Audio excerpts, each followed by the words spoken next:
Bine v-am găsit, dragii mei din Zodia Taur, oriunde v-ați afla.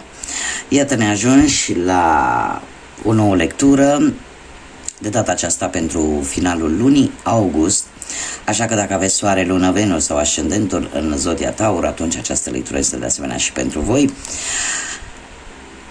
O lună august importantă, o lună august plină de evenimente astronomice și astrologice deopotrivă, așa că trebuie să vă spun că acest final de august include o aliniere aproape perfectă a 6 planete din sistemul nostru solar, cum de asemenea vom avea parte și de prima superlună care va avea loc pe 19 august.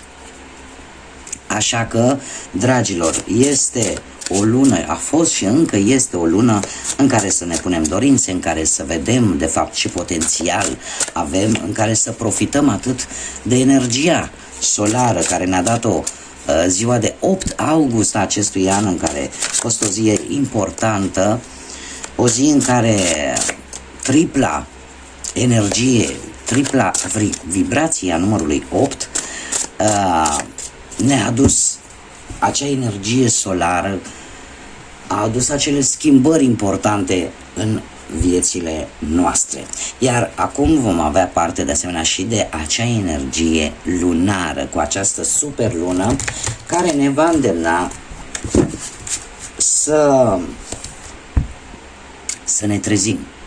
Să ne trezim și să ne dăm seama de fapt cât de puternici suntem, ce potențial ținem în interiorul nostru și de asemenea să facem schimbări pe care trebuia să le facem poate de multă vreme. Cumva să încercăm să ieșim din blocaje. Haideți să vedem ce vine pentru voi, dragilor, în această perioadă, acest final de august. Și avem 4 de bâte. Avem moderația, regele de bâte, 7 de bâte și 8 de spade. Bun. Situația actuală se pare că nu este una nu este una rea, este vorba poate de, nu știu, trebuie să participați poate la un eveniment sau voi pregătiți un eveniment important sau aveți un eveniment important în viața voastră, cum ar fi o căsătorie, un botez, orice eveniment care în general aduce bucurie și voie bună, cum de asemenea ne mai poate vorbi de stabilitate. Unii dintre voi poate ați reușit să ajungeți la o stabilitate din oricare punct al vieții. 4 de bâte este cartea care îmi vorbește foarte mult de anumite întâlniri, de anumite celebrări. Dacă ați trecut, nu știu, poate prin anumite momente grele, se pare că sunteți în momentul actual, e un moment foarte bun să te bucuri. Poate te bucuri de o vacanță reparatoare, cu prietenii, cu familia sau au avut loc sau au loc schimbări de locație, dar care ție îți dă o anumită stabilitate. Pe plan profesional posibil să-ți fi îndeplinit un anumit obiectiv sau să vină anumite îmbunătățiri sau poate ai reușit să găsești ceva de muncă. Cert este că ai acea senzație cumva că greul va trece.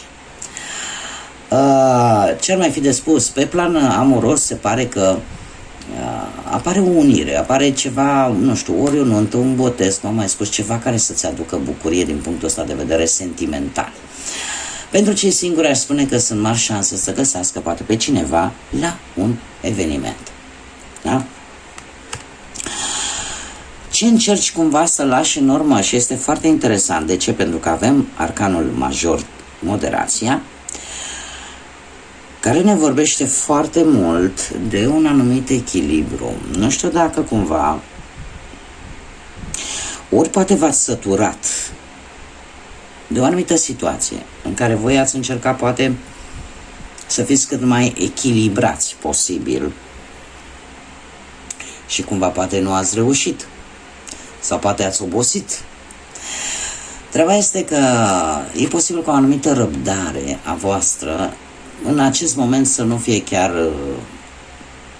sau răbdarea voastră să nu fie chiar la cote maxime. să nu prea aveți răbdare foarte multă. Sau ar trebui poate să vă adaptați la o anumită situație și încă parcă nu reușiți să o faceți la capacitatea aia la care trebuie. Poate că unii dintre voi nu vreți să experimentați anumite locuri noi, anumite situații noi. Sau poate pur și simplu acest sfârșit de august nu este cel mai bun moment în ceea ce vă privește pe voi de a da sfaturi. Nu sunteți chiar în cea mai bună formă de a ajuta poate pe alții cu sfaturi. Ce ar mai fi de spus că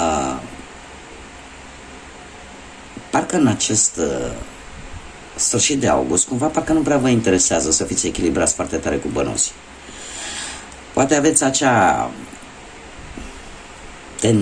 tendință de a nu vă gândi foarte mult cu ce rămân, dacă mai rămân, sau să țineți această situație, o anumită situație materială, un pic mai echilibrată așa. Ce se îndreaptă către voi? Dragilor, către voi avem aici un rege de bâte. Ori o persoană dintr-o zodie de foc, berbec, leu, săgetător, posibil, poate să fie pe plan amoros, poate să fie pe plan sentimental, profesional, de asemenea. Cert este că dacă nu vorbim de o persoană, atunci vorbim de o situație în care parcă nimic nu te poate opri. Și am văzut foarte bine cu faptul că moderația e un pic lăsată în urmă. Cumva parcă nu mai aveți răbdare, parcă nu prea vă mai interesează așa tare de a ține mereu toate lucrurile într-un echilibru. Vreți să acționați, vreți să nu vă mai fie frică de niciun fel de provocare, vreți să aveți un viitor pe termen lung în care lucrurile să vă meargă bine. E posibil să fi traversat sau încă să traversați o perioadă destul de grea, dar este temporar. Iar toată această perioadă grea pe care voi ați traversat sau încă o mai traversați, de fapt vă va face mai puternici. Vă va întări și mai mult. Ce ar mai fi de spus? E posibil să apară, cum am mai spus, cineva, o persoană cunoscută, aș zice eu, dintr-o zodie de foc, sau nu, care te poate ajuta să rezolvi o anumită problemă. Poate fi un tată, poate fi un frate, poate fi un socru, poate fi un șef, un asociat, dar trebuie să acordați o mai mare atenție la impulsivitate în această perioadă.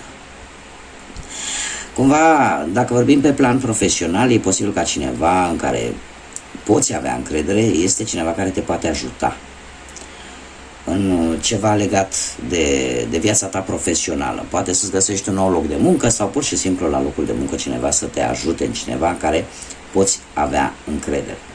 Dacă vorbim de bani, se pare că vei avea istețimea necesară de a obține lucruri care într-un viitor pot duce la câștiguri.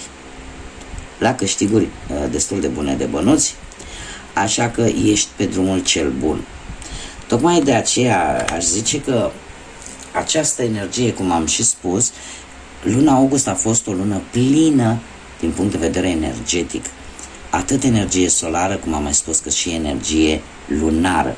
Și se pare că la tine se manifestă sub forma aceasta în care parcă nu vrei să mai fii reținut de nimic și de nimeni. Vrei să vezi acțiune, vrei să faci ceva concret. Acum, de ce anume trebuie să ții cont? Și avem un 7 de bâte. Dragilor, trebuie să țineți cont că în momentul în care fără să vreau mișcat, îmi cer mii de scuze, sper că se vede bun.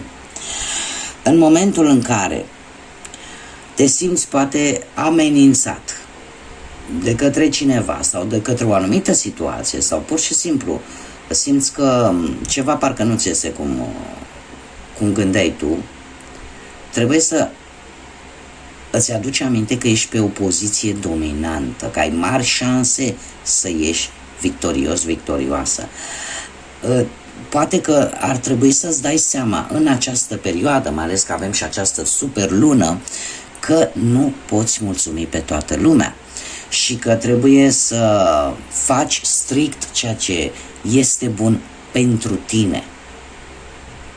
Indiferent cât de mult ți-ai dori să îl mulțumești și pe Cutărică, și pe Cutărescu, și pe Popescu, și mai știu eu pe cine, nu o poți face.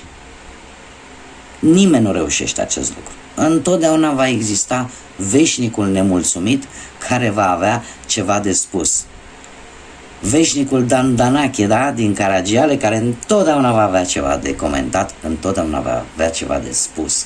Așa că nu-ți bate capul cu lucrurile acestea, ești pe o poziție dominantă, poți răzbi pentru că ți-ai creat, ca să zic așa, baza necesară. Este normal să ai momente de teamă, să ai momente de îndoială, astea sunt perfect normale, dar nu trebuie să-ți pierzi curajul și să-ți urmărești propriul scop. Da? Adică cumva trebuie să fii un pic mai impunător, mai impunătoare pentru a obține ceea ce tu îți dorești, indiferent de ce vorbim. Ce este necesar să știi? Este necesar să știi cu acest 8 de spade că de multe ori te poți bloca singur, singurică, din punct de vedere mental, pentru că e posibil să-ți faci tot felul de gânduri în cap, gânduri care posibil să nu aibă nimic de văzut cu realitatea. Poate încerci să cauți o ieșire dintr-o situație fără ca tu să vezi de fapt realitatea acestei situații. E cumva un blocaj pe care ți-l faci singurel, singurică. E un blocaj mental din care ar trebui să ieși, să nu te lași prins în această plasă a minții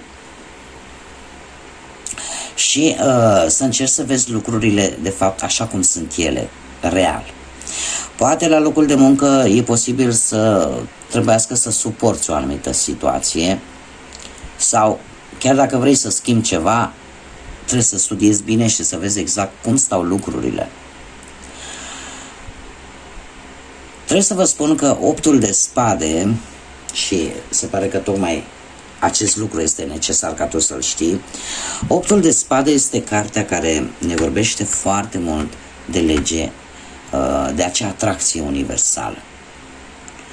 Dacă tu, de exemplu, stai și gândești numai negativ, te învârți într-un cerc negativ și cumva vei atrage lucruri negative. Așa că ar trebui, nu știu, să încerci în această perioadă să-ți faci o reevaluare, atât poate pe plan amoros, în relație, cât și pe plan financiar sau profesional, să încerci să ieși din această teamă, din această angoasă care te blochează. Poate unii dintre voi, nu știu, se află într-o relație destul de negativă și teama de a nu rămâne singur poate vă blochează să luați o decizie importantă. De multe ori e o vorbă care spune decât într-o relație total nesănătoasă, mai bine singur. Cum de altfel, poate unii dintre voi care sunteți singuri și totuși vreți să găsiți pe cineva nou, mai întâi ar trebui să reparați ceea ce există în interiorul vostru. Ceea ce este, voi considerați, sau poate rănile care le aveți în interiorul vostru, din punct de vedere sentimental, pentru cei care sunteți singuri, încă nu sunt complet vindecate. Și sfatul cărților este de a repara, de a încerca să vezi exact dacă totul este ok în interiorul tău, înainte de a face primul pas și a căuta pe altcineva. Pentru că este foarte greu ca altcineva să repare ceea ce este rănit în interiorul nostru. Haideți să vedem și ce ne spun runele pentru voi, dragilor din Taur. Și avem pe Gebo, Agalaz și încă una, ia să vedem, și Teiwaz. Haideți să vedem ce ne spune. Bun, avem pe Gebo care ne vorbește de cadouri, dar ne vorbește mai ales de generozitate, de schimbare, de parteneriate. Și aș zice eu că ne vorbește foarte mult, culmea, de a căuta un echilibru. Nu știu, poate îți vei descoperi în această perioadă anumite abilități, anumite lucruri care poate credeai că nu le poți face și, ce să vezi, descoperi că le poți face. Dar ne vorbește foarte mult de contracte posibil în această perioadă, de, cum am mai spus, parteneriate pentru cei care poate aveți o firmă și faceți un parteneriat cu altcineva, din punctul ăsta de vedere, dar, în general, cam pe toate aspectele vieții, e un îndemn totuși la, și ce să vezi, la echilibru. Și a căzut exact runa, aici avem moderația, echilibru, găsirea unui echilibru, și a căzut exact pe această carte în care spune totuși nu lăsa echilibru să dispară din viața ta, dă importanță. Ce aș mai fi vrut să spun, că nu știu dacă am spus, avem zodii de foc, Berbec, Leu, Săgetător, care zice că predomină în această lectură, cum de asemenea avem Săgetătorul iară, care vine cu moderația, și posibil zodii de aer, Gemeni, Balanță sau Vărsător. Bun, mai departe avem Agalaz, care despre cine vorbește? Despre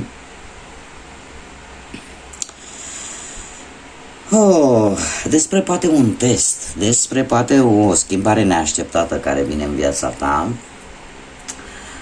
ceva care va distruge ceva, dar ceva care ție nu-ți mai folosește.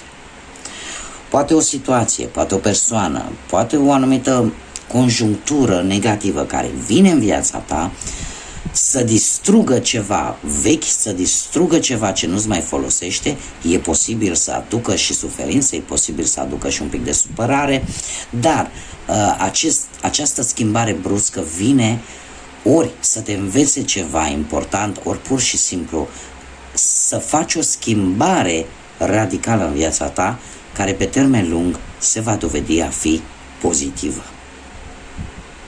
Da? E ca să obținem vinul cel mai bun, ce trebuie să facem cu strugurii frumoși și colorați și mirositori? Trebuie să-i zdrobim. Da? Trebuie să distrugem acel înveliș atât de frumos, dar trebuie distrus pentru ca pe termen lung să iasă un produs atât de valoros și atât de bun. Am dat un mic exemplu ca să mă fac cât mai înțeleasă posibil. Mai departe avem și runa Teiwaz, care ne vorbește de justiție, ne vorbește de onoare, ne vorbește de a lidera, de a conduce. Se pare că unii dintre voi vor avea ceva de văzut poate cu autoritățile, cu justiția, ceva documente de făcut. Poate vor descoperi un adevăr, de ce nu? Cert este că e o perioadă destul de analitică și unde adevărul va triumfa peste minciuna. Chiar dacă e posibil ca unii dintre voi să vă autosacrificați, să sacrificați poate din timpul vostru sau poate, nu știu, o formă de a te sacrifica pentru a afla poate un adevăr sau pentru a rezolva un anumit aspect legal posibil, legat poate de anumite documente sau ceva legat de justiție. Eu aș zice că poate pur și simplu îți vei da seama că ești capabilă să-ți conduci propriul drum. Și eu zic că apare o victorie. Apare o victorie. Haideți să vedem ce ne spune și acest oracol.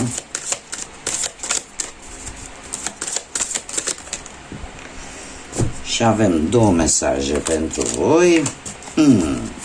Ce să vezi, avem o minciună și un narcisist sau o narcisistă. Se pare că trebuie să fii foarte atent cu cineva foarte alunecos, care minte mult și se strecoară așa, înnoată dintr-o minciunică în alta. Se pare că este cineva foarte narcisist. Este cineva care are o părere nu că bună, extraordinar de bună despre el însuși, despre ea însuși, și este o persoană foarte plină de ea, așa, care cumva se consideră buricul pământului sau ultima Coca-Cola din deșert. Este o expresie care am auzit-o de la o tarotistă foarte bună, pe care și eu o urmăresc.